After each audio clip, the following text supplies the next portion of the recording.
You're listening to the When Life Hands You Lemons podcast. But in an entry-level film production, it's one strike and you're out. You're fired. I'm not calling you back. If your goal today is to make a basket, we're going to make that basket. The minute you create something, as soon as it's made tangible, you have a copyright in it.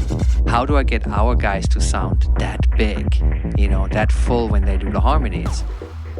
And I'm your host, Lennon Seahawk. Let's get to the show. Hello and welcome to this week's episode of When Life Hands You Lemons. I am extra hyped to share this episode with you because it is with DJ Knowledge, who's probably one of the biggest DJs you've not heard of, funny enough. He has DJ'd for Rihanna, he's DJ'd for the Backstreet Boys, he's DJ'd for Mariah Carey and Ariana Grande, among many others. And he is in Las Vegas and has lived there for the last 13 years. And he's originally from Canada. And he has an interesting story and how he goes about marketing and all kinds of crazy things like that. But we talk about some political things, like how the situation of the coronavirus has been handled here in the United States, among many other things. We talk about his life as a DJ, what it's like, how him and his partner have kind of worked together to be creative. We talk about some marketing tactics, and then we talk about like rejection and what that's like and how you can kind of handle rejection and how you can move forward from that, among many other things. And he's just got an incredible story, and he talks about all kinds of great information, and he shares some great stories that can keep you motivated. I know I was very motivated after this conversation, so I hope you enjoy it. But before we get into the conversation, I want to remind you to please sign up to my mailing list because it helps me notify you when new episodes like this are live. You can sign up via the link in the show notes below or on my website, which is just lennonseahawk.com. That will be in the show notes below as well. I would also appreciate it if you would follow me on Instagram. You can follow me at lennonseahawk.com, LENNONCIHAK. That's my username on Instagram. And send me a DM there. Ask me how I'm doing. I'll love to spur up some conversation with you. And I post daily things there as well and some personal things. I would also appreciate it if you would leave me a 5-star rating and review on Apple Podcasts, as it greatly helps the show get boosted in the algorithms and be discovered by new listeners. And lastly, if you or somebody you know would be a good guest for the show, there is a link to the guest request form. Please fill that out. So without further ado, let's dive in to my conversation with Knowledge. Cool. Well, thanks for jumping on with me. I'm glad we can make it work. I know we kind of went back and forth a few times trying to make this work, so I'm glad we could. Totally. Me too. Yeah, for sure. So where are you coming to us from? Las Vegas. Las Vegas. How are things there in Las Vegas then? Everything kind of opening back up, or what's it like? I mean, it's like, yeah, it's open, but we're getting a surge in COVID cases. So, the rumor is everything's going to get shut down in 2 weeks if it stays the same or gets worse. That's the rumor. They're trying to keep the tourists here. The governor's orders were basically, if you're a tourist, you're welcome. If you're a local, stay home. Yeah. Okay. So, yeah. Interesting. Yeah, it's crazy. I know I'm in Los Angeles, so Southern California is pretty much locked back down. I know your governor's been pretty strict about stuff. Yeah, he has been pretty strict, and it's crazy of how everything's been panning out. It's like I thought, he had a pretty good grasp on it at the beginning. Like he handled it like he locked the state down. I remember I was in LA. Yeah. I'm like, okay, then I feel good about what he's doing. He's doing the right thing. He's trying to be, safety first. But with California being the most populous state, it's, I guess, kind of hard to manage 45 million people. Yeah. I mean, we really missed a critical juncture early on. Yeah. With the federal government being slow to respond because our, commander-in-chief decided it wasn't a real virus for a while.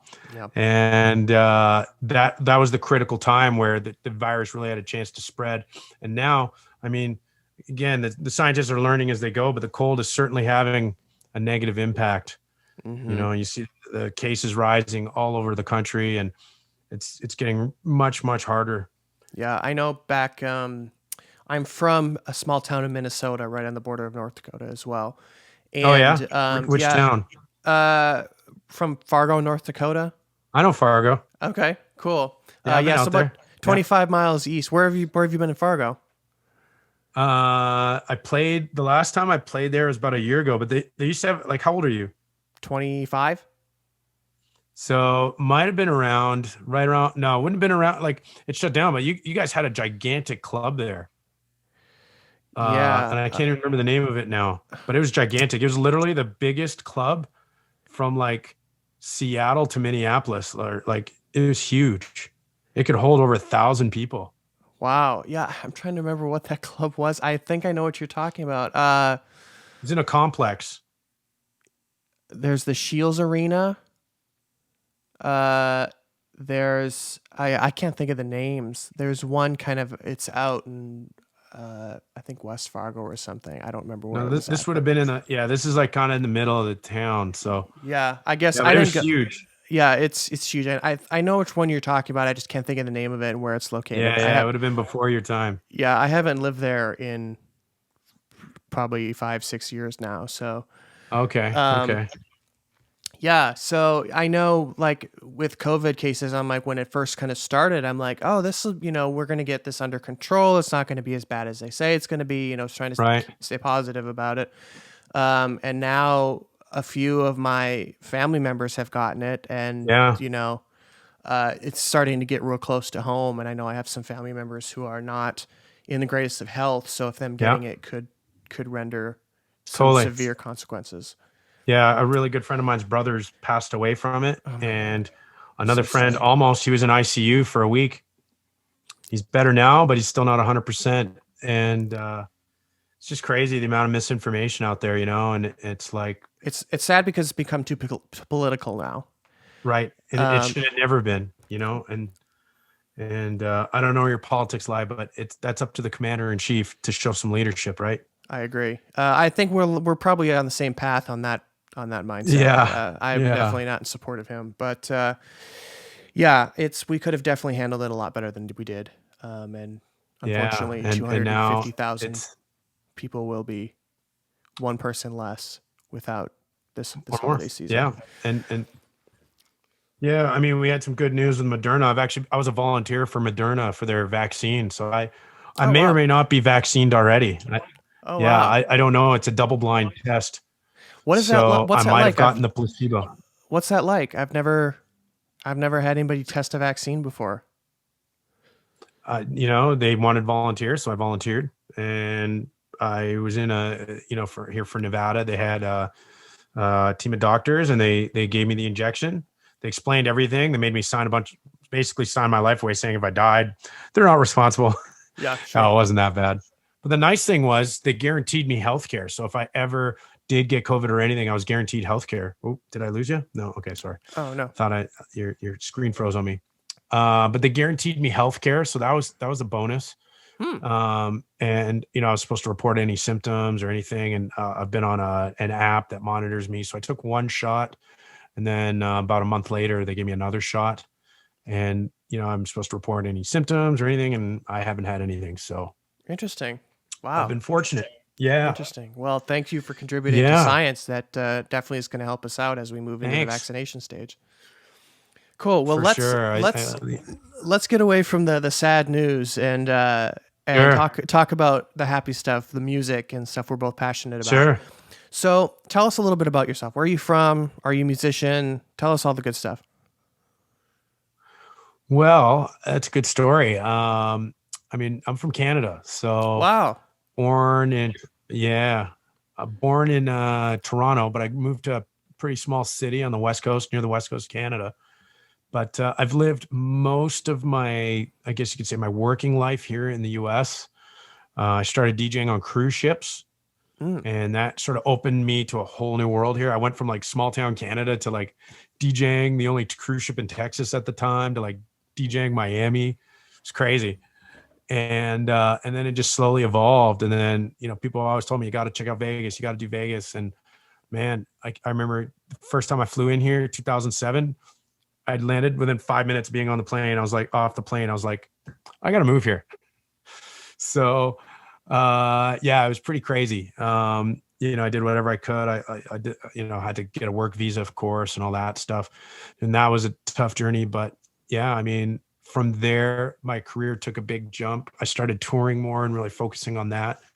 And, I really, at the time, I acquired the skills to play diverse music, which a lot of DJs couldn't do. They were either hip hop or they were house music. And for me, I was always good at playing all kinds. From the cruise ship, I could play, we had to play to every audience, old, young, black, white, and everything in the middle. Right. So it was pretty cool. I learned how to be really inclusive, so it'd be challenging at times, but it really gave me this depth. So, and I've been able to use that, in my career throughout, because music keeps changing. And unless you're a superstar for a certain genre, you really need to go with that. And, and then as my career has evolved, production and making your own music's become a bigger part of it. And, my life took a really interesting twist here with COVID, because now my partner, my girlfriend, happens to be a highly accomplished musician. So, wow. it was really cool. She's a classical pianist with a love for EDM. So it was really cool. And we've been collaborating ever since. It's been a really, really cool journey. We've been here for the last 3-4 hours, actually making Christmas mashups of some of the biggest hits right now. So, wow, that's awesome. Yeah. So how long have you been in Vegas? 13 years, 2007. Wow. So what is it? When COVID is not here, what's a day in the life of Knowledge look like?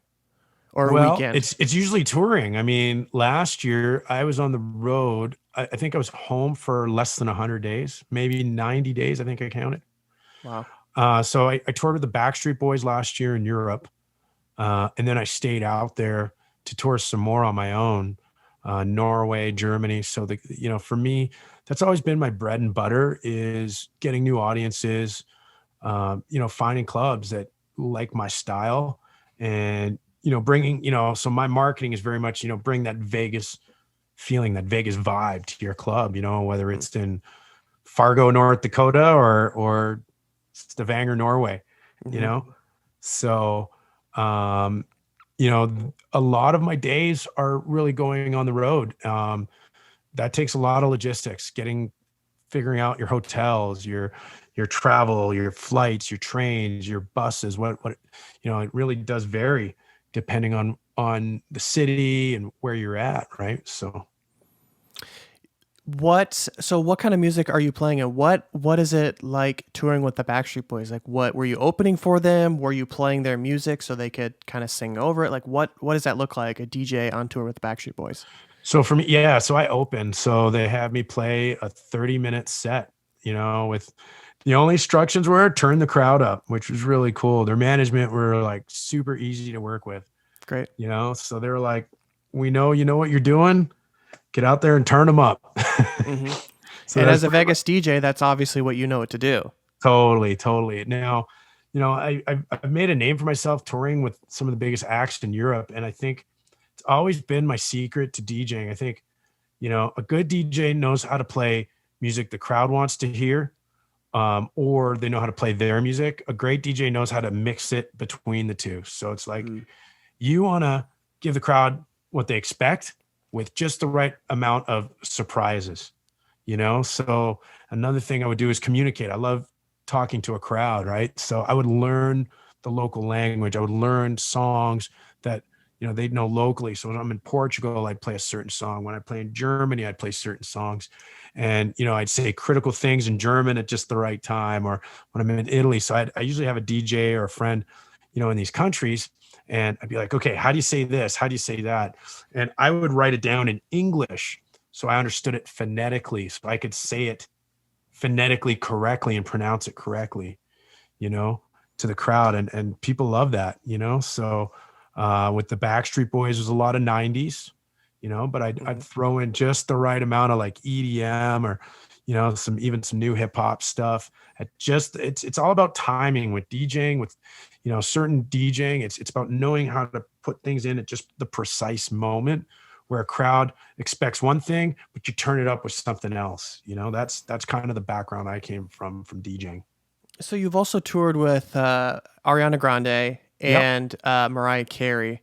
Yep. And obviously they're all very different genres kind of in the pop world, but very different styles. So For when sure. you're DJing for them or opening for them, obviously their audience is going to be there, and they know of Mariah's music or Ariana's music super, super well. So how do you kind of mix it just enough where you're not turning them off, or like kind of you're building up all the energy and then you break it by playing the wrong song or the wrong sound?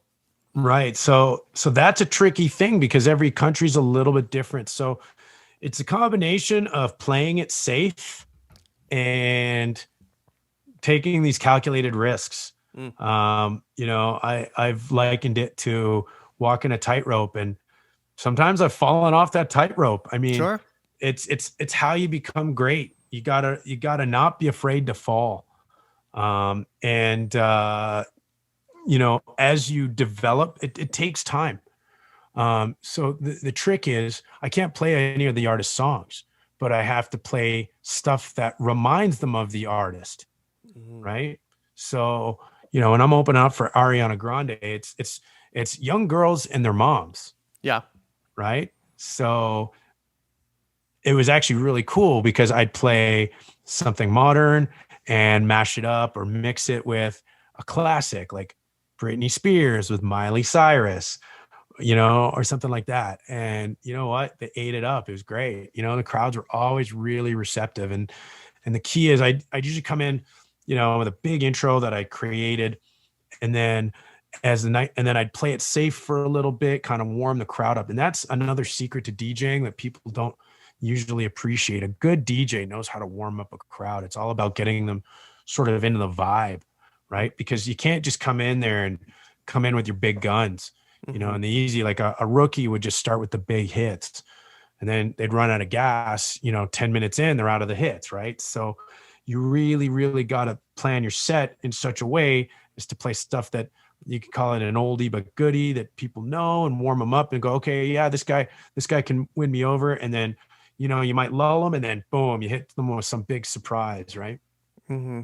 So how do you keep them, like I've been to so many events where the opening DJ they're great at first, and then after like 15 minutes, I'm like, okay, it's time for the next DJ. I'm ready. It's like literally the same style of song. Like it's either trap music or it's like the same thing. It's like, I want something different here. You got to give me something else. Like it's all like, you know, EDM is built for the drop. And it's just like you just hit the drop and then they go back into like a 16 bar buildup and then they drop it. It's like the same thing over and over. And I'm like, I love EDM. Like that's my thing. But you've got to change it up a little bit. I mean, come on. I get so bored. Even with these high octane drops, it's like I get so bored with them. You know what? I couldn't agree more. So just to tell you a little bit what helped, it goes back to the small town I lived in Canada, where when you learn how to DJ in a small town, you got to play for everyone. So like if you're in a big city, you're in LA, you're in Chicago, Las Vegas, you can go to a club for house or EDM. You can go to a club for hip hop. You can go for trap hip hop. You can go for R&B, right? So those DJs get very good at that. Because I was on the cruise ship, because I come from a small city, I really had to learn to play for everyone, believe it or not. Like, and it just really opened my eyes. I mean, I was a hip hop head, man. When I was young, I was in the old school boom bap. That's what me and my homies liked, and everything else sucked. And we were the cool guys, and that's that. Yeah. You know. Then I got older, and believe it or not, I used to be a promoter. I used to be a hip hop promoter, and the club owner I worked for, I really say I learned how to DJ from him. And he's like, you know what, Will, you like all this rap music? One day it might not be the hot stuff, man, and you should learn how to play this techno and this rave stuff. And I was like, that's not me, man. And then literally he had me open and like there was this headliner coming into town at the club. He was like, you want to open for him? I'm like, oh man, I don't know if I could do it. But it forced me to learn it, because like you don't want to pass up an opportunity. And guess what? Sure. People came up to me after, they're like, man, that was really good. Wow, I've always known you as a hip. And it really opened my eyes. And then I went on a cruise ship. Then all of a sudden I'd play oldies and new. And back then that was not cool to do. Like you were not cool if you had to play retro stuff. And I just opened my eyes. I just had an open mind, man. And it's to this day, like, believe it or not, I'm actually a pretty good country DJ. Like, I've done country. I did a big country festival in Canada, the biggest one. I was the first ever DJ they had on stage, and they had me in between country bands, and I just turn up the crowd. So like, part of the mandate they wanted me, they were like, your set has to be half country, half whatever you want. So I got like super creative with it, and man, like, they loved it. People went nuts, you know? So, you know, I look at things like that as a challenge. And whenever there's a new type of music, I want to absorb it. Like, even now I'm 44 and I'm just jumping onto TikTok. Now I'm kind of late to the game, but now I'm going head first. You know, me and my partner, me and Amber, she, you know, we were thinking like for months, like, man, we got to get on TikTok. And to me, it's just not me. I mean, I'm a grown ass man doing like these stupid dances. And then finally we kind of figured out, okay, this is what we're going to do. And now we got this whole Christmas plan that we're pretty excited to do, where it really takes her musical strengths and my musical strengths. We're combining them together. So it's all about always keeping that diversity and always bringing something a little different. So like, going back to your original question, which is, how do you keep it interesting? I've always done just enough to do that. So I've always made sure, like, it's kind of my personal trademark to keep it just interesting enough, and just knowing my audience. My best audiences are the open format types where I can really go off. But even if I'm in a scenario where it's a certain kind of music, so like, you know, take for example the Calgary Stampede, the country festival that I did, you know, I threw in country, but I threw in just enough EDM that people were like, whoa, that was awesome. And doing it flawlessly in a way that they would never expect. So I guess you could say that's always been my goal as a DJ, is to keep it interesting like that. Yeah, it's I grew up in the small town, and I hate country music. I still, to this day, I just can't get into it. It's every song I listen to, it's the same thing. It's about beer, women, trucks, and tractors. Those are the four things it's about. And I just I never got into it. And everybody and their mother was listening to it back home. Like, I mean, I grew up in a country town. Like, I mean, it was like 2,500 people, and then everything around it is just farmland. And then I was kind of the weirdo that would listen to electronic music, like listen to these really far out, like really niche underground genres in Germany. And like, people would never have heard of these people. And I thought I was KMFDM. Cool, like the cool guys, and like people who had listened to Kraftwerk, like never heard of Kraftwerk and stuff like that. So it's like, I thought I was the cool kid, so I know what that's like. And I had friends who listened to like the pop punk and the alternative music, like the Girls Like Boys and the Bullet for My Valentine, that type of stuff. And all kinds of stuff. Like, there's a myriad of stuff, but it was mostly like country, and then obviously pop, what's on the thing. But it's so interesting to hear that you're a DJ that specializes in kind of doing everything, rather than just like, I only do EDM, or I only do country, or only do this and that. Yeah, I mean, I was just like you, man. I mean, to this day, I'll be honest, country's not really my thing.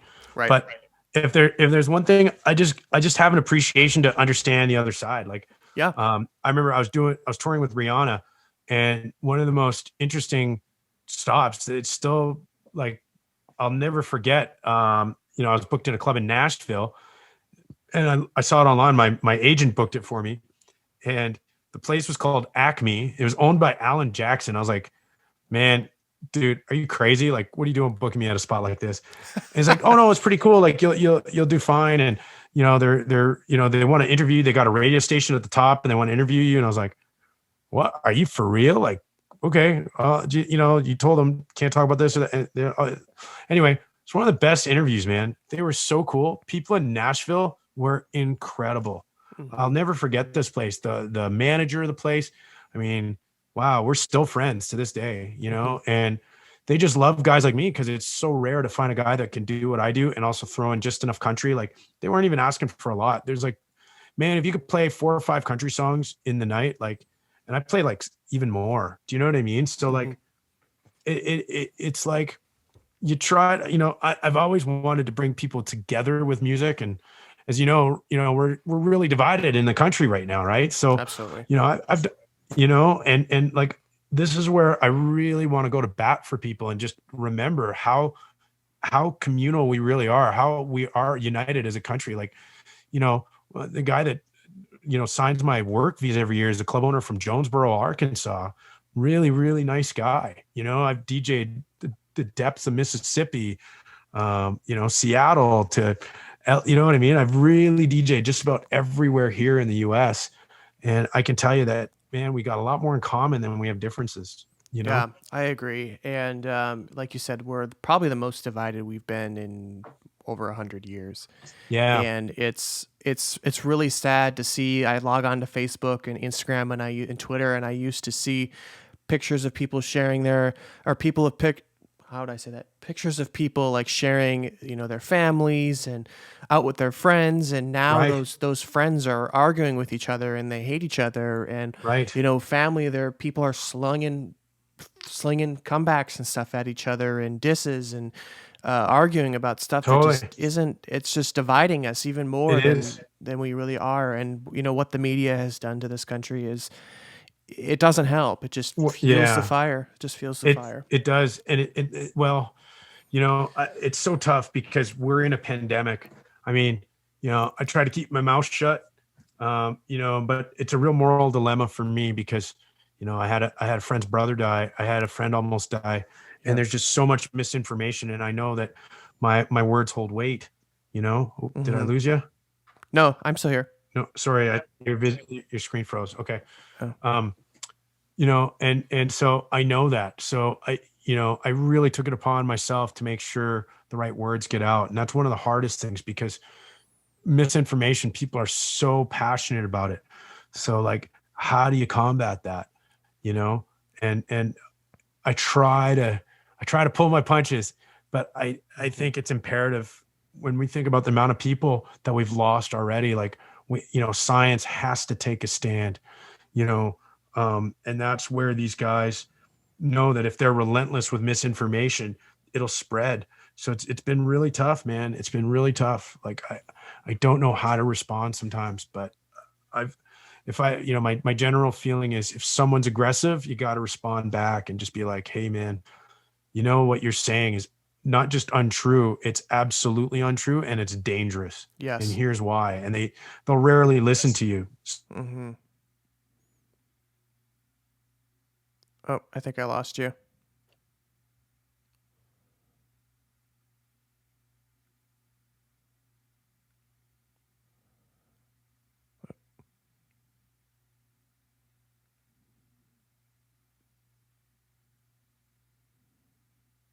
Oh, there you go. You came back. You're muted though. Sorry.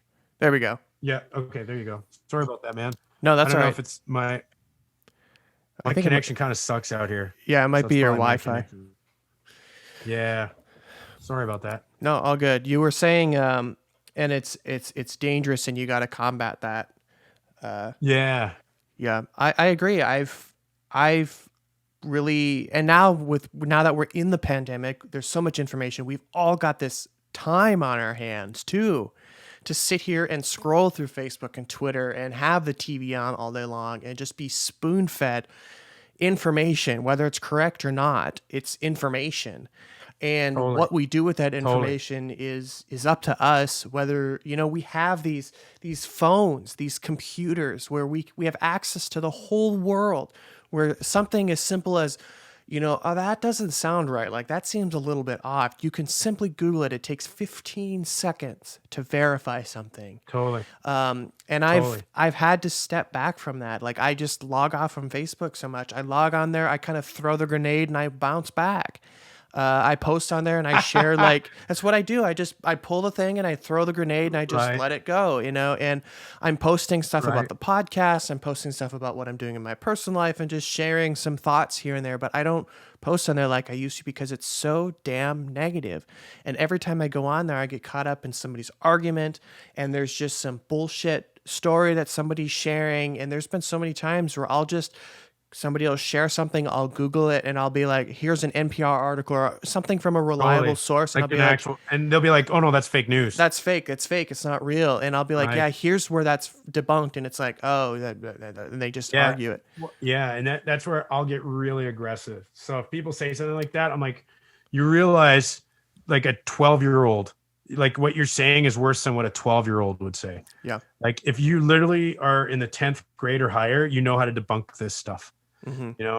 But I think you said it right in the beginning, man. You're absolutely right. People just want to be engaged, and then they have these needs to belong and feel a part of a community, and then they're fearful. So there's all these factors that I think, and Facebook is very much profiting. I don't know if you've seen the doc on Netflix. I think it's called The Social Dilemma. I love it. It was Yeah, scary. fantastic, right? So Fantastic.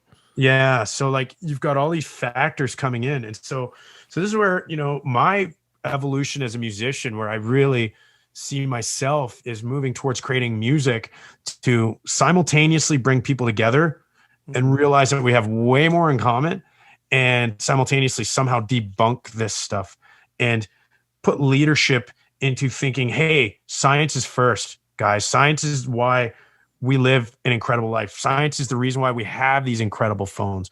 Science is the reason we can communicate right now. You're in Los Angeles, I'm in Las Vegas, and we can see each other. Do you know what I mean? And if we want to maintain that, it's absolutely essential for citizens to buy into that. We all need to be committed to that. I agree. One argument that I was in, I bounced so quickly from it after I realized that this lady is just so far gone. She's not even worth saving, because she was saying she posted this sticker or picture basically saying that she was exempt from wearing a mask. Right. Because of her disability. And it says in the American Disabilities Act that she doesn't have to wear a mask for this and that. Right. And then she was saying like Department of Justice and all this stuff overrules the stuff. And I'm like, okay, well, wait a minute. Let's break this down here for a second. Yeah. Well, there was a website on the card, and it had the website. I went to the site. It was a 404 error. It didn't even pull up the site. Right. No. So I'm like, okay, I can read more about what this card is. No information. I went onto the ADA website. There was no information. It says that this is false. And the site that she got it from was this guy who claims to be an attorney. He never went to law school and never passed the bar exam. Right. It's like, this is your source. This is your source. And you start to realize that like a lot of people really don't have the education to understand this stuff. No, clear. I'm like, she's not even worth arguing. Like, she's so far gone. She just refused to even acknowledge this. So I'm like, okay, that's enough. I'm done. So what I've learned is that when someone's so far gone, there's still people that are watching. Yes. So you know what I mean? And this is where like I've had the moral dilemma, because I don't really like to trash people, but I feel like it's important for other people watching to know just how out to lunch these people are. Yeah. So I'm like, never thought of it that way. Yeah. So like people have told me, and I know the science says to get someone to agree with you, you've got to slowly kind of bring them your way. And like you said, when some people are so far gone, you're better off hammering that person and showing what an idiot. Try to be funny about it. I never like to go directly for the jugular. Like I won't say that person's an idiot. I usually say something like, hey, congratulations. You just put something on the internet that could be debunked by a 12-year-old. It's really easy to do this. It doesn't take a lot of thinking, like you said, to use Google and to understand that there's some sources better than others. And then they'll bring up, oh, that's fake news. I'm like, oh, do you have a better source? Oh, I don't listen to mainstream media. Okay, well, let's walk. Say, you walk a person. So what do you listen to? This person. So now I'm not saying mainstream news is perfect, but they are accountable, and they do have journalistic standards that they do have to follow. And if they don't, they get heat from everybody. So your guy, Alex Jones or whatever crazy source, who is he accountable to? As soon as you say that, oh, right, he has an agenda. Right. Everything he's trying to do is confirm his wacko theory. If it doesn't, he doesn't even bring it up. A mainstream journalist that you love to hate so much still has accountability. They might be biased. I'm not saying that it's not possible. There's no question. I will agree, most mainstream news is left-wingist biased. That doesn't mean they're not accurate. It just means they might not be telling you the full story. I think that's fair to say, but that doesn't mean it's fake news. That's a giant leap here, and now, we're in a situation where literally the commander-in-chief is saying the election was a fraud. And they have this. I've heard many sources say that this was the most secure election. It was. Did history. you hear the latest news? The guy that oversaw it all just got fired. So he's being replaced now. It's crazy. It's crazy authoritarian shit. It's crazy authoritarian shit, man. It really is. It's scary stuff, right? But that's the thing that these people have done is they've taken this when it doesn't fit their messaging, they go for the jugular and they try to cut it and try to make it fit. And that's not how this works. It's insanity, right? A fact is a fact. Sorry. It's insanity. And yet you have literally almost half the country which thinks he got cheated. I'm like, do you understand the ramifications of what you're saying? It's one thing, when Hillary lost and I went all and which has been proven, but we all said, hey, there's foreign intervention. That's entirely different from saying the election system is a fraud. Yeah. Because now you're suggesting the Democrats worked with the election officials to rig the election, which is a giant leap from saying the Russians interfered, which they did. I mean, people went to prison for that. Mm-hmm. Do you know what I mean? Which is insanity. So it's so baseless, but like I said, the ramifications, I don't know if they've ever stopped to think that. I mean, I'm like, do you understand what you're suggesting? No, because their thing is to maintain control. It's crazy. And when they can't, they go for the jugular and saying that this is a fraud. And that's what they predicted people to do. That's what they said he was going to do, is he was going to come out early. He was going to say he won, which set him up for before they even counted all the votes. Yep. Which I believe they're still counting votes. They're still tallying votes in some cases. But Biden's won by a bigger margin than Hillary. Yeah. So there's no it's just insanity now, right? Yeah. And to move this country forward, this is where I see my role as a musician. This is where I want to start moving towards that. And that's going to be a challenge because, we're sitting here, we're preaching to the converted to each other. And how do we get that side?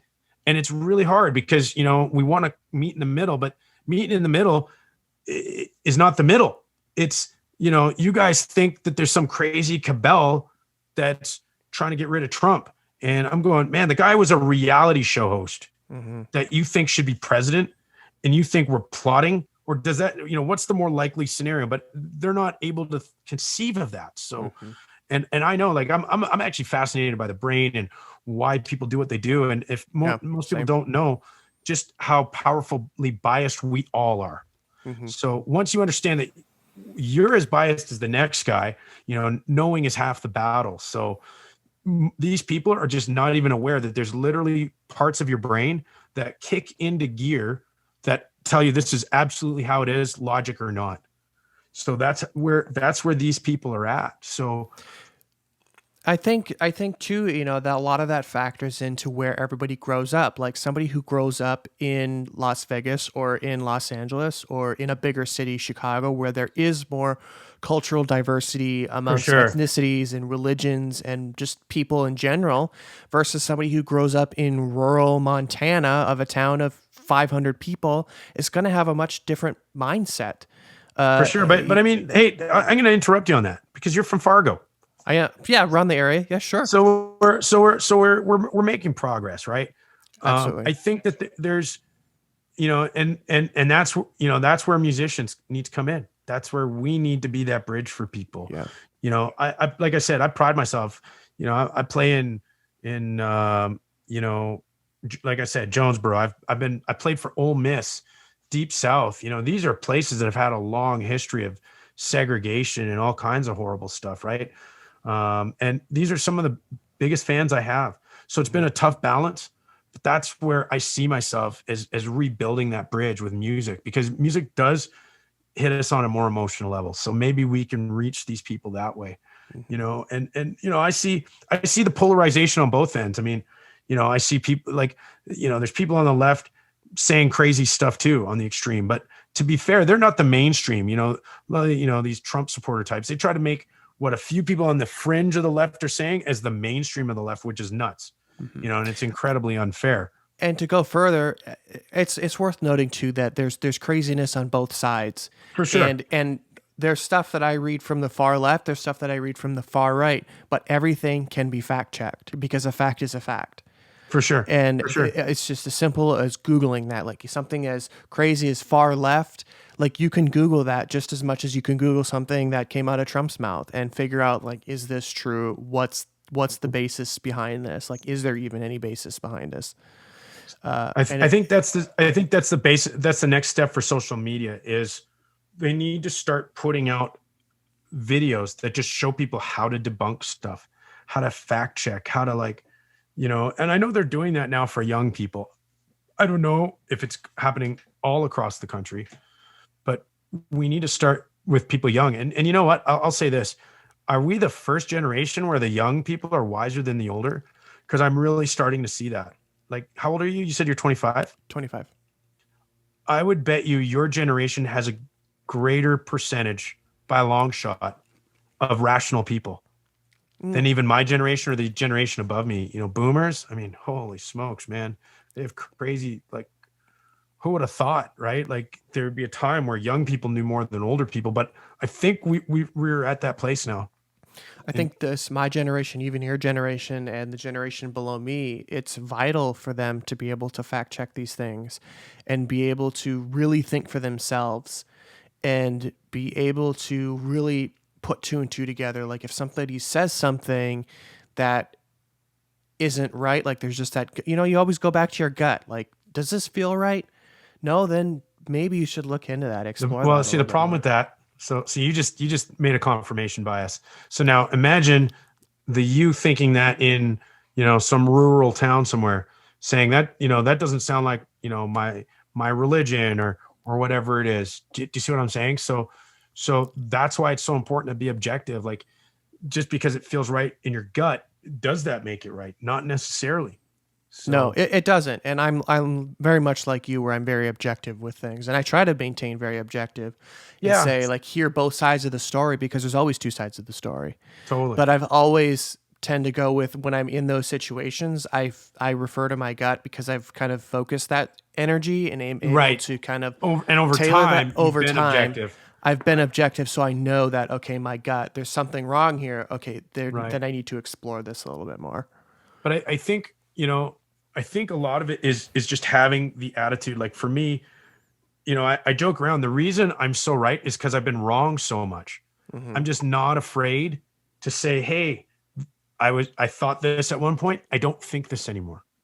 Mm. And I learned over time. And in the process, paradoxically, makes me more right about stuff. I've never been afraid of saying, hey, you know what, man? I used to think like that, and it was only through experience. And I mean, traveling really changed me. I mean, I've been in more countries than most people have been in cities, right? So that's been an enormous advantage to understand that. So, how do we bring that sense of community all over the world? I think, the internet's doing it, but in the wrong hands, the internet could turn it the other way, right? Mm-hmm. So that's where social media companies, just like, talks about in that documentary, they actually profit off of that.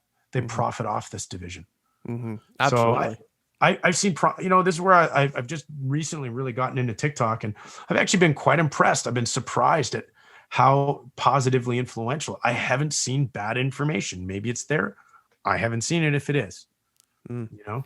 Yeah, I'm on TikTok quite a bit, and the algorithm is pretty intelligent there. It's very, like, I've been on it for about 6 months now, 7 months. Okay. No, maybe a year, about a year now. I was thinking of something else.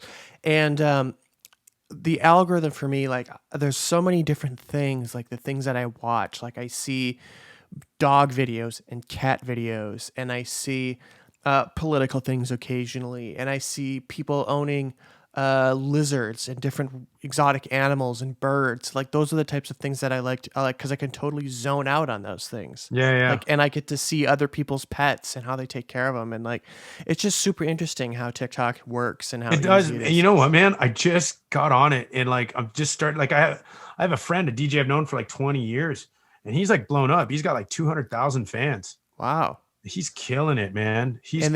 They have a thing where people are going live now, and these young kids are like, there's this kid in Arizona or two brothers, and they go live on on TikTok, and you can send like these coins or presents. Right. and each Exactly. one- Exactly. Yeah. I just and learned all about that he too. does is he's just like reading the comments, and people are sending him coins. And then he's like, "Oh, if you send me, this many coins, I'll follow you back." And then he's got like a dry erase board in the background where he's writing on, who his top supporters are. And I'm like, people are actually paying him to do this. That's just crazy. Like, it blows my mind. It's super cool, right? Like I love the younger generation, man. I call myself the world's oldest millennial because I don't gel, man, with people from my generation. It's pretty rare. And like a good example is the DJ, like I told you on TikTok, Big Blizz. Like he's like me. He's a year younger than me. And people watching him, they're in their early 20s, they're in their teens, and he's having a blast. Yeah. Most guys from our generation are like, oh, I'm too cool for that. As they're sitting at home doing nothing. He created a really cool challenge that some of the biggest celebrities now are doing. It's crazy. Yeah. Like you said, he does the same thing. He does the DJ live thing. People request songs. They send him stuff. You know what I mean? It's just so cool to see how quickly that app exploded, and how people are making a living, and how artists' careers are really taking off. Yeah. I've been trying to get a few TikTok musicians on the show for a while. Some of them that I followed on the app, and I'm like, hey, let's get you on the show. Like, I want to hear more about how you do this. Like, what is it like being a TikTok musician? Like, this is a whole new universe that is just starting to kind of boom. And like, what does that mean? Yeah, Like, yeah. how does it influence your streams? How does it influence your income on Spotify? Like, what's the conversion like? Like, I have just so many questions. Right. Right. I've been very fortunate in that way. I've got a whole different game plan when it comes to monetizing than most. That's a whole other topic we could talk about one day on your podcast. So going back just a little bit, and we can get into that just a Sure. little bit. You've traveled. I want to talk about this before we get too far away from it, but you've traveled so many places, and you've been in the deep South where it's very kind of one way, and then you've been in bigger cities where there's all kinds of people and huge cultural diversity. And probably a lot of places where it's just mostly white, and seeing a person of color or another religion is just like unheard of. Right. So what's kind of the common ground between these types of people, and what is it that is so inspiring about the such diversity in spectrum that these people have? That's a great question. So I'm trying to find a way to simplify the way my brain works. So it's helpful to think in macros and micros. So, we're not supposed to generalize, but the reality is there are generalizations. So I can macro, but I'm well aware that if I generalize, when it comes down to the individual, that's out the window. So like, I will never judge you on everybody I know from Fargo, North Dakota. Do you know what I mean? But I'll judge Fargo, North Dakota a certain way. Sure. You know what I mean? It's kind of like you can use the comparison of like, let's say, that these casinos in Vegas, they're going to take your money. They're there to win. But on each individual bet, you never know. Yeah. Right. So that's a helpful way, I think, to look at life. Is I really treat every individual as unique. And I think it just comes from my own personal experience in life. I mean, I'm a Syrian, Muslim, Canadian, living in Las Vegas that's toured the world. So I've experienced every type of negative stereotype. I've experienced positive stereotypes, all the whole gamut, right? So, and what I've taken from that is you've got to appreciate the uniqueness of every individual, Yeah.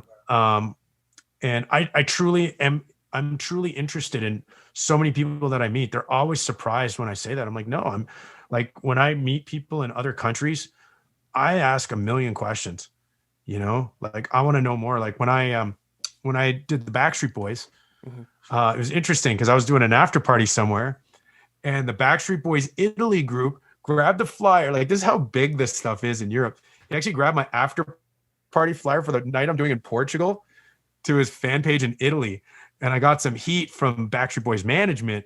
They're like, hey, you can't be people are getting confused. You got to take the promoter of your flyer makes it look like the Backstreet Boys are coming. You can't. And I'm like, I'm so sorry. So I found it on this other page, and I'm like, hey, you got to take that down, please. And the guy was a nice guy. And then I'm talking, next thing I know, he's like, no way. So you're the DJ. And I'm like, yeah. And he's like, oh man, it'd be so cool. And so I'm getting an extra day in Italy. I'm like, hey man, well, I would love to come out there. And like, we're still friends. The guy was so cool. I got in a couple days early for the Backstreet Boys show we had in Milan. So we went to Venice, and the guy, his dad was English and his mom was Italian. So like he spoke English. Well, you know, like everywhere in the world, most people speak English, right? Yeah. And, you know, and here I am connecting to a guy that is teaching me so much, right? And again, treating a person like an individual, because I want to know everybody's unique story, whether they're from Grand Prairie, Alberta, Canada, or you know, Venice, Italy. Everybody's got something cool, and they bring a combination of these generalizations, but also something unique, right? So, and it's helped me understand the world better and understand people better. Yeah, that's great. I love that, and I hope one day that I'm able to travel and just experience the world, because there's so many, just with the podcast, I've had so many people with different backgrounds in different cities and different parts of the world that I want to talk to and just learn. And I think education is the most important thing to understanding why people do certain things, or why people do what they do or say what they say. And just learning about people's religion and learning about people's culture and traditions. Like maybe they have specific family traditions that they do. Like I want to hear about that. Like that stuff fascinates me, and to learn about that, because then when I hear people bad mouthing it and ripping on it, and be like, that's not true. Like that's not a correct generalization at all. So I just love learning about that stuff, and it just fascinates me. And I love hearing that you've been able to experience so much. It's such an incredible thing that I hope a lot of people are able to do in their lifetime. So kind of as we wrap things up here, one thing you talked about was your marketing thing. Can you talk a little bit about that? Because you mentioned in your thing that you made $30,000 on a song with less than 1,000 streams. Like how is that possible? Right. So, you know, I take parallel thinking to a whole other level. Yeah, like I said, that would be a topic on a podcast alone, but basically, it's all about understanding a market and where there's a gap. One of the best, I love reading. So if anyone wants to truly become the best they can be, find the best thinkers in the world. And if they have a book, read it. Find out what the best books are about business, habits, professional this, music that. One of the best books I ever read is a book called Blue Ocean Strategy. So the long and the short of this book is you want to take established industries in different areas and find gaps. And you want to find windows of opportunity in these gaps. So it's a combination of stuff, understanding that, you know, what do clubs need? Clubs need something that they can offer their clients, something new and exciting. So I had a good friend of mine, Fat Man Scoop, happens to be the #1 hype man in the world. Love Fat Man Scoop. He's been featured in quite a bit of EDM tracks. Oh, okay. If you love, he's actually a good friend of mine. Oh, cool. So maybe I could talk to him about going on your podcast. Would love to have him on the show. Yeah. He's great to talk. One of my favorite YouTube channels, side note, the guy's literally my neighbor here in Vegas. It was the weirdest thing ever. I'm like, how is it possible that one of my favorite YouTubers is literally my neighbor? Anyway, long short of it, Scoop was flying. Like this guy's got like 85,000 subscribers. Great. It's Spencer Cornelia. If you ever want to find a great YouTuber, talks about a lot of really cool stuff. Anyway, Scoop was coming here to meet me to do marketing stuff. Ends up doing an interview for his YouTube channel. It's crazy. So, wow. Yeah. So, anyway, so I do this song with Fat Man Scoop. Now, I know that the marketing and everything to make the song hit, it's going to cost me thousands. Will it take off? Maybe not. But I also know I have all these relationships with a club, and they're always looking for something new and exciting. Now, to bring Fat Man Scoop with me is a lot of money. So most of them can't afford that, but some could. And those, we do this thing. So here's how I branded it. The song's called Bottle Popper. And on the drop, we did a thing where, you know, the waitresses would pop bottles, we'd pop confetti. I'm like, it's having New Year's in your club any time of the year. So as soon as I used that, the clubs were hooked. And I'd show them videos of where we did this, and they would see this bottle pop, boom. And they're like, this is fantastic. And what does it cost the club? It costs me. I've got my song that we can use. And I did some heavy marketing in that area. And that's using my Facebook ad expertise. And then I'd say, hey, I've toured the world, but now I'm coming to your city, you know, wherever it is, Chicago. I did one in Bismarck, Miami, wherever it was. And I'm bringing the bottle popper tour to your city. And, you know, we're going to do, it's going to be just like New Year's. So, and then we do like the video shoot of it too. So sometimes we'd even stop the music. We'd slow down the music. I'm like, all right, you know, we get everybody ready. Everybody loves being on camera. Everyone loves seeing something they could show their friends. So, you know, we'd line it up just right. We'd have the video cameras going and boom. And we got some incredible footage that I then put together for another promotion. So I'm like, hey, I did this club in Miami. I did this club in Chicago. I did this club in Toronto. You can be a part of this as well. So, you know, every club I charged an average of $1,000. Some might charge a little less, some a little more, right? And it was totally worth it because I'd provide this marketing material for them that would get people in the clubs. I don't know how old school you get, but a DJ by the name of LTJ Bookham. I don't know if you've ever heard of him. He's a real old school guy. He's a drum and bass DJ. And I met him. I crossed paths with him one day and he's like, it's all about putting bums in seats. If you can find a way, the money. So that's another life tip I would tell musicians, go where the money at. Yeah. So follow the money. Where's the money? It's in doing these live shows. How do you get these live shows? You got to put bums in seats. If people are willing to pay $10 to see you and you can get 100 people to do that, that's $1,000, not including the drinks. Right. So like, it's a pretty good deal because, you know, a club could be reasonably sure that they're going to get a couple of hundred people paying $10 to see me. So if I'm charging them $1,000, that's a pretty good deal. Mm-hmm. Right. Mm-hmm. So that's the key is you've got to do things that other people don't and find these windows of opportunity that other people aren't. Like, you know, when you think of Spotify, I mean, there's no money in Spotify, right? Even if you make a song hit, it's not really worth it. Like the amount of money you've got to put into it. Mm-hmm. You know, so I've never had, Spotify's just never been a big strategy for me. I'm now working on YouTube. That's where I want to go. And I'm podcasting is something I'm very keen to do because I want to have these conversations. Most people don't like what we've just talked about in an hour. A lot of my own fans would be surprised. Most people don't know, like my education's economics. I went to school. I got a degree in money and banking, you know? Wow. So, yeah. I mean, I could sit here and talk about the economy with you for a whole other podcast. Yeah. You know what I mean? So it helps people to know my background. And this is very much, again, it comes back to me wanting to do music with more depth and more meaning and more bringing people together and creating. This is my ultimate goal of where I want to go, me and my partner, you know? So it's pretty cool that you had me on. I'm really grateful we could talk about this stuff, you know? Yeah, of course. Always happy to chat. And this was such a great conversation. You shared so many good tips and touched on so many different topics. Yeah, so many musicians, that's what I would tell them is find a strength that you have and figure out where there's money in that, and never be afraid of. One of the biggest mistakes I see young musicians is they're so worried about their brand. And I'm like, man, be a lot more worried about where you're going to get money. Money is your resource.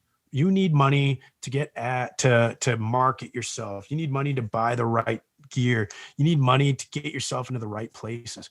That should be your priority when you start, and honing your skills and then building your marketing. I mean, if you're spending time doing, and the money's in doing corporate stuff, you know, and you're gaining experience as a musician when you do stuff like that. Right. Mm-hmm.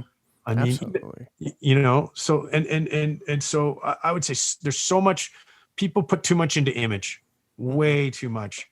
If people realize just how uncool I really am, they'd either be. One of my favorite people, I follow him, is Gary Vaynerchuk. Yeah. And he is just the cut the bullshit type of guy. Totally. And he is literally like, how old are you? 12? You have a cell phone? Then I want you tonight to make a video. I want you to make a 5-minute video talking about something that you love, and I want you to put it on YouTube. And then I want you to do the same thing in 2 days, and I want you to keep doing that. And like, he just puts it in, like, it's so simple. Like, stop worrying about how pretty it looes. Just put out content. Just do it. Put it out and refine as you go. Don't be afraid of that. Don't be afraid of refine. Like I could tell you, man, I have literally made an ass out of myself in front of 20,000 people, I did something and no response, like literally. But out of that process, I get an incredible response on 90% of what I do, right? Like there's this little bit that I do where I take a heavy EDM song and it breaks right when you think it's going to be the drop. It's Whitney Houston and I'm like, and it builds to the drop and you think it's going to be, I'm like, everybody get your hands in the air, way up like this. And I'm like, now I want you to look at a stranger next to you. Look them right in the eye right now. And then it breaks in. And I will always love you. Right. The first time I ever did that, I was terrified. I was almost shaking.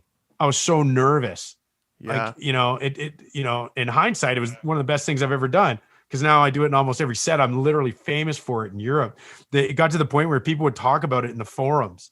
Wow. I was like, it's really fun watching people talk about you. You know what I mean? And like, it's so cool. Right. So you've got to do that. You've got to be ready to get your head chopped off, man, because it won't. One of the best books I've ever read, and I can't remember the name of it, but it's literally all about rejection. All about rejection and like literally being okay with rejection. Yeah. And I think I get it from my dad. I don't know. My dad was just, a little short, fat Middle Eastern guy that just didn't give a shit, man. Yeah. And like when I was a kid, I was so embarrassed. I could tell you so many I could tell you one of the weirdest stories you've ever heard in your life right now. If you want something I've never shared with anyone. Yeah. But just tells you like how weird. Okay, so I'm just thinking about how weird this story is. So I'm Muslim. Okay. And don't say this too loud, but I'm not the best Muslim out there. So my dad and mom are very religious. They're very conservative. Sure. And one thing that's really important to them, and this is my dad, is learning how to bury my father. So I come home to visit my mom and dad. This was about 2 or 3 years ago. And I'm like, Dad, we should do something, time's getting short. What do you think we should do? It's like, how about I got the idea. I want to take you to a funeral, a Muslim funeral, so you know how to bury me. Okay, Dad, that's not what I was expecting, but all right. And lo and behold, where do my parents live? Across the street from a graveyard. As it happens, my dad checks with the local mosque when the next Muslim's getting buried. And so we go. This is where it gets weird, okay? The story's not weird yet. So we're Syrian, we're Arab, right? Mm-hmm. And the guy who died, he's Fijian. He's a Fijian Muslim, so he's Indian, like from India. Okay. Right? So these people are they're Muslim like us, but they're a totally different culture. They're different people. They're like, Sure. It's a difference between an American and a German, or an American and a Russian or something. Sure. So like there's some, anyway, so, and we're generally quite lighter skin. Like these are dark skinned people. Mm-hmm. So So we go to this funeral, and we're like, it's so weird, man. Like we don't speak the same language, right? So it's all these people crying. And I feel horrible saying that. It's all these people crying, and it's me and my dad. We clearly don't know anybody here. And my dad just wants to teach me how to bury him like a Muslim. So I'm like the most awkward I've ever felt in my life. And they're like carrying the guy or like the casket into the grave where they get the body out. Like that's how Muslims do it. And like my dad's like, come here. And this is like, I'm this grown man. I'm like, oh God, Dad, like we don't know any of these people. What are you doing? Right. But like, it's just the weirdest story. I know. Right. But like, it all comes back to like, this is what I grew up with. So I think I carry it to this day. You just learn how to not be afraid of rejection. And I've been there. I've had myself shut down. I've had people make fun of me. I've had people trash me. I've seen it all. And yet I learned something from it all. Like I'm still going, I was just talking to the DJ, the friend of mine that's big on TikTok.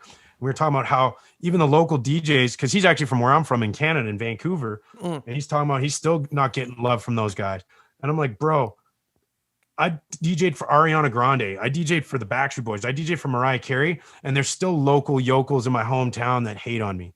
You know what I mean? So like, rejection's is easy. Anyone can laugh at you. Anyone can make fun of you, right? Mm-hmm. The tough part is, as a musician, as an individual, is to really know how to balance that and know what criticism you should listen to and what criticism you should like go, hey, maybe there's something to that. Mm-hmm.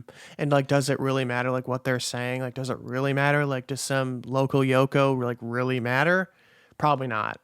Well, that's the secret. Yeah. So the secret is who to listen to and what to listen to. Yes. And that because you should be open to criticism, right? Absolutely. Like, even, one thing that's been really cool is, between me and my girlfriend, like, when we started, we'd really butt heads on a few things, right?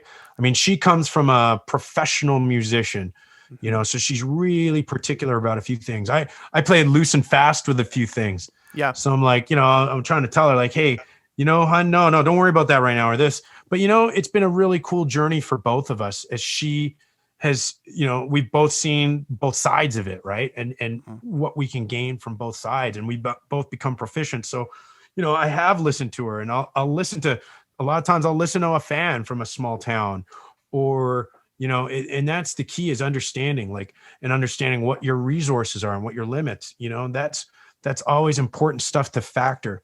So I would say, as a musician, always learn to do that. And if you're young, don't follow what the big guys are doing, because you're only seeing the surface. You're not seeing what's behind, what's happening behind the scenes. Yeah. Yeah. I think TikTok's great. Yeah. TikTok is great. I've been trying to think of new ways to integrate even the podcast with TikTok, but I'm like wondering how that would go about, like, because the audience is like, there's an audience for everything on TikTok. But even like you said with with this podcast here, is literally, I had wanted to start at a podcast that this has been going for 2 years now, and this will be like 72 or 75 episodes now, after this one's released. Okay. And I have 1 or 2 more this week. I actually had one right before you with 303, the group 303. And no way. Yeah, I had what them are they? They're from Denver, right? Yeah, no, Boulder, Colorado. Boulder, right. Yeah, Colorado, yeah. Denver, I think that's like a suburb of Denver. I don't know Colorado that well. But yeah, I had them on the show. I followed them for years. And like, I just had wanted to start the show for a while now. I just kept saying, I'm going to start a podcast. And I kept trying to like line up the stars. And I'm like, well, wait a minute here. Right. I have a microphone. I have a computer. I have a Logic. And I have an interface to plug my microphone into. And I'm just like, fuck it. I'm just going to do it. I'm just going to hit record and just start the podcast. And now look, I've got people like you on the show. I've had people like 303 on the show. I've had just numerous big artists, and people are consistently reaching out now. And it's like, I built this up. It's something that I'm super proud of. And it's like, I just bit the bullet that one day. Awesome. And I've taken a lot of rejection over the years, and it's still not up to the quality that I want it to be at. It's as best as it can be, but I've continually refined it, and I keep tuning it and finding things that are working. And like, that's just how it is. I've been doing this for 2 years and 75 episodes, and it's still not perfect. That's fantastic. So it's like, you just gotta keep doing it. But and this would be like my next tip, if I could give you one, or whatever, because you're doing great with it, is find collaborators where you have complementary skills. So it's like, you want to find someone, let's say from my generation, that has the gigs, or someone that's whatever the skills you have, you want to bring that to the table as a piece of the pie to join somebody else with a piece of the pie. Right. Yeah. So it's a good tip. Yeah. So like, it's very easy for artists to congregate with like-minded people. But it's generally not helpful for that artist. Like, for me to hang out with other DJs is just generally not helpful for me. Right. So for me, I mean, I can't even begin to tell you how crazy and weird and fortunate I was with, my girlfriend, because we did not meet through the music industry. We did not start by collaborating. This was not even on the table. I remember watching one of your podcasts where you had a girl talk about how she got taken advantage of. And that was actually a really interesting story. Yeah. Yeah. That was a really interesting podcast. And I think that's a huge problem in this game, man. And like, and that's another thing for young artists, is find truly good partners. And that's a tough thing to do. But you can think of what you've got. You can bring that to the table. Hey guys, I've got this. I've got the connections I've made through this, and I can help us. Once we get to this, we can start broadcasting because I understand how to broadcast, or I understand how to market. Do you know what I mean? So that's the key. And I'm not even sure what instrument you play. So you want to find other people with other stuff that brings something to the table, right? So.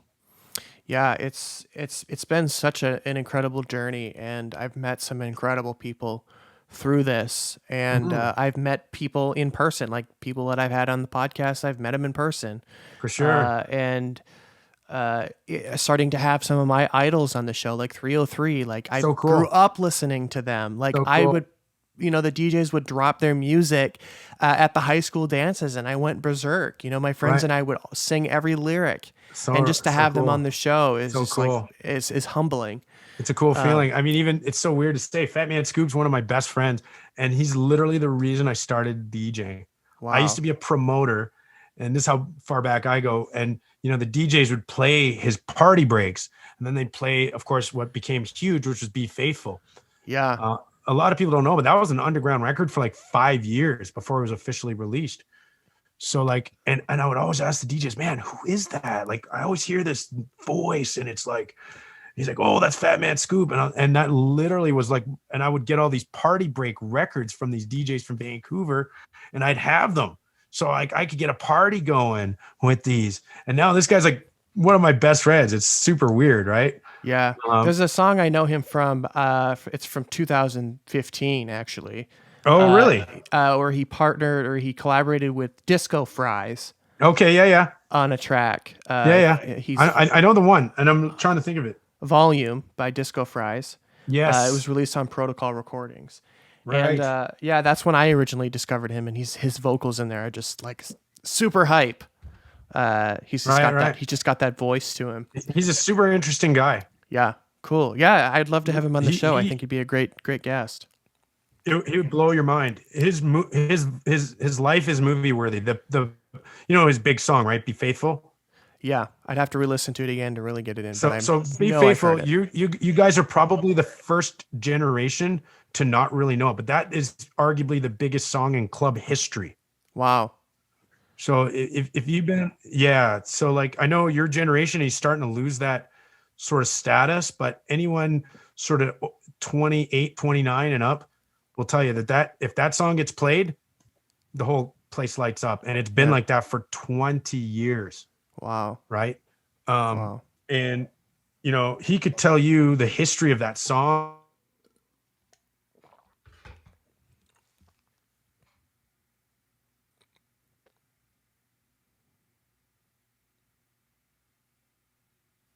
Oh, Hello? you're muted. There you go. Yeah. Sorry, man. I lost you a couple times there. No, all good. But yeah, you'll have to give me snippets of this too. And like going back to what we were saying, like I'd love to like promote it on my Facebook and find a cool clip of something funny. I said, talk about that funeral. Yeah. I've never publicly shared that story. I've got stories. I could share stories for days that people have no idea of me. Like I live this surreal life. Cause like, I remember when I was finishing my college degree, I was living with my parents in Vancouver, and my buddies would they just have a field day with the fact that I do these massive events. And then I come home to a mom that just yelled at me and treated me like a 10-year-old. You know what I mean? They're like, dude, do your parents have any idea what you do? I'm like, no, and they don't care. Yeah. Like they're like, you're just classic Arab parents, man. They're like, go to school, get a degree, and get a good job, shut up and have kids. And that's a win. To them, these crazy ideas of dreaming big, that's for crazy people. Yeah. Yeah. Forget about it. Cool. Well, yeah, it's been go ahead. I was going to say, but it's been remarkably grounding for me. I think a lot of artists, it would help them to be grounded. They set their bar a little too high, without understanding the steps that it takes to get there. Yes. I've done that. I set the bar too high, and I'm like, wait, I got to do A, B, and C before I can get to D. Baby steps before you can't just jump. Right. One of my favorite authors, he talks about that. He goes, if you want to find out whether you really want to do a goal or not, break it down into all the steps, good, bad, and ugly. And if you still want to do it, then do it. Because, that takes some knowledge of knowing just what it takes. But like, if you break something down enough and go, wow, I'm going to have to lose this, I'm going to have to do that, and is it still worth it? Then keep going.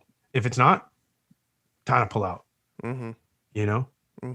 Absolutely. So, yeah. Yeah, for sure. Well, we've been talking for almost an hour and a half now. This has been such a great I know, conversation. right? Yeah, you're such an inspirational guy. Yeah, and you man. Come off of this pretty Thanks. inspired, pretty motivated for the rest of the week. Thanks, man. Me too. You've been asking fantastic questions. I can tell you've been doing this for a while. Oh, I'm really impressed. Thank you. Appreciate it.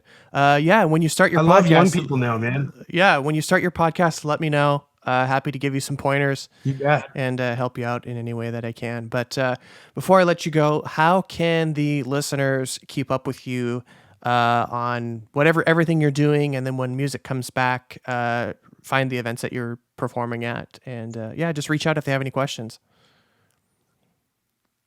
Well, I really want to get my TikTok because we're about to do these Christmas dance challenges, so I'm really excited, and I'm going to be revealing more about that on TikTok. So that's the first thing I'd like to do. And the easiest way to find me is just my name, Knowledge. And that's spelled KNOWLEDJ. And I'm going to follow Instagram, you right now. which is same thing. Yeah. And then there's Knowledge, and it's just the number 1. And that's also for my Facebook. So I expect some cool stuff. And I've got this really cool Christmas thing. If you want to be a part of it, Fat Man Scoop's going to be a part of it. I'm really starting to line up some of my big friends because they like the idea of what I'm doing. I'll give you a clue. It's got to do with reindeer and Rudolph. So I'll be a part of it. Whatever you need, I'll help out. Yeah. So we're it's something me and Amber have come up with. So pretty excited to reveal it. We're going to debut it next week. I think Thanksgiving weekend or Black Friday. Cool. So, great. Well, I'll put all of your links and socials in the show notes below for everybody can reach out and follow you and keep up with everything that you're doing. So I really appreciate you taking the time out of your busy schedule and chatting with me. I'm glad we could make it work after some emails and go back and forth. But take care. Good luck on this. Keep up with the success, and keep in touch. Let's keep in touch. Absolutely. You bet. Cool. Thank you so much. Have a good night and take care. Okay.